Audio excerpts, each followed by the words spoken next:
మర్చిపోయినా కరెక్టే. పొద్దున వచ్చేటప్పుడు చెప్పినాం, అయ్యా మీకు ఏదైనా ఇబ్బంది ఉంటే హెలికాప్టర్ కూడా ఉన్నది, దాంట్లో రాని మేము బై రోడ్ పోతున్నాం, మీకోసం హెలికాప్టర్ సిద్ధంగా పెట్టినామని. ఆయన ఇప్పుడు చెప్తున్నాం మేము కూడా పోతాం తర్వాత అని. ఏడుకోతావా? కాళేశ్వరం కాదు, కాశీకి పోవాలి నువ్వు. ఇంకా బిచ్చం ఎత్తుకోవడానికి ఇంకా నీకు మిగిలింది అది ఒకటే.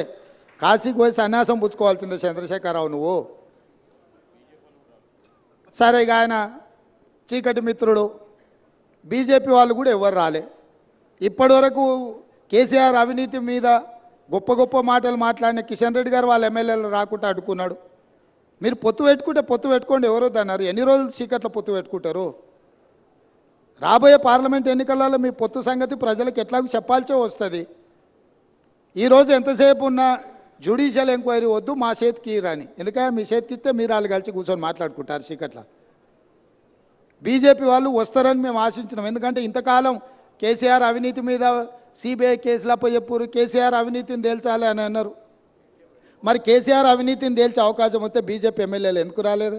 సిపిఐ వచ్చింది, ఎంఐఎం వచ్చింది, బీజేపీ వాళ్ళు ఎందుకు రాలే? ఇవాళ రానోళ్ళు ఇద్దరే, బీఆర్ఎస్ బీజేపీ. మీ ఇద్దరు వైఖరి ఒకటేనా? మీరిద్దరు ఒకే రకంగా ఆలోచన చేస్తురా? మీరిద్దరు కలిసే ఈ విషయంలో ఒకే రకమైన విధానంతో ఉన్నారా? ఈరోజు బీజేపీ ఇది ప్రభుత్వ అధికారిక కార్యక్రమం, శాసనసభలో స్పీకర్ అనుమతితో ఏర్పాటు చేసిన కార్యక్రమం. ఇది కాంగ్రెస్ పార్టీ కార్యక్రమం కాదు. మాతో భిన్నాభిప్రాయాలు ఉండేవాళ్ళు కూడా ఇక్కడికి రావచ్చు. మా అభిప్రాయాలతో ఏకీభవించే వాళ్ళనే పిలవలే మేము.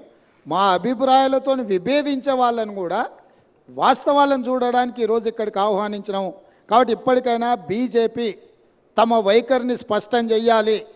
మీరు చంద్రశేఖరరావు గారి అవినీతిని కాపాడడానికి ఏమైనా ప్రయత్నం చేస్తారా? లేకపోతే చంద్రశేఖరరావును శాసనసభలో నిలదీసి జరిగిన అవినీతి మీద చర్యలు తీసుకోవడానికి రాష్ట్ర ప్రభుత్వానికి సహకరిస్తారా? మీ వైఖరి కూడా స్పష్టంగా చెప్పాల్సిందిగా బీజేపీని మేము డిమాండ్ చేస్తున్నాం.